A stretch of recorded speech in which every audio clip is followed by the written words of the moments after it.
Bonjour fidèles auditeurs, je vous souhaite la bienvenue dans Live Matin Info. C'est parti pour un tour complet des actualités locales et internationales.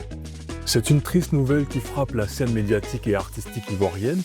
Nadia Sabé, épouse du chanteur Ariel Chené, est décédée le mercredi 3 décembre.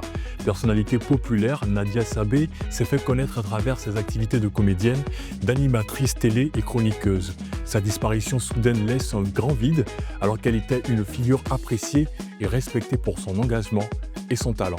La police nationale de Côte d'Ivoire, avec le soutien de la Direction générale des transports terrestres et de la circulation, a relancé le lundi 1er décembre 2025 l'opération Épervier, un dispositif phare destiné à sécuriser les déplacements pendant les périodes de fêtes de fin d'année. Cette opération s'étend du 1er décembre 2025 au 4 janvier 2026. Le gouvernement ivoirien a adopté un projet de loi modifiant le Code de la construction et de l'habitat pour professionnaliser le secteur et sécuriser les chantiers.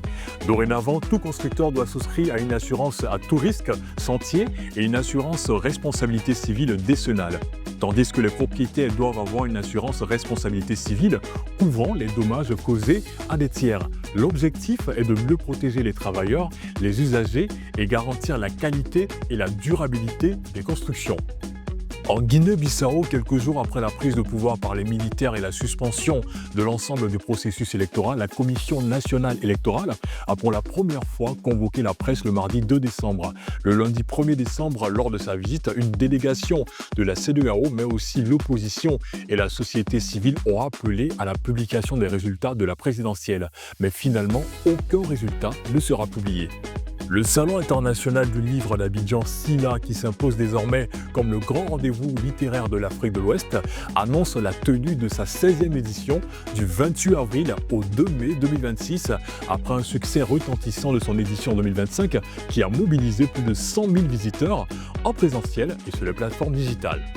Un accord a été trouvé le mercredi 3 décembre entre eurodéputés et États européens pour interdire toutes les importations de gaz russe dans l'Union européenne à l'automne 2027, afin de priver la Russie d'une manne qui finance sa guerre en Ukraine.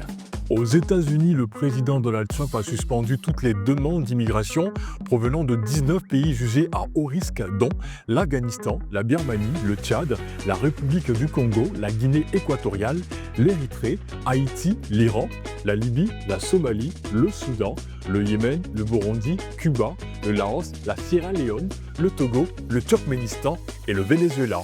L'annonce a été faite le mardi 2 décembre par le ministère américain de la Sécurité intérieure. Fidèles auditeurs, merci de votre aimable attention. Retrouvez-nous tous les jours du lundi au vendredi dans Live Matin Info de 7h à 9h sur Live Radio 107.7 FM, la radio comme tu l'entends.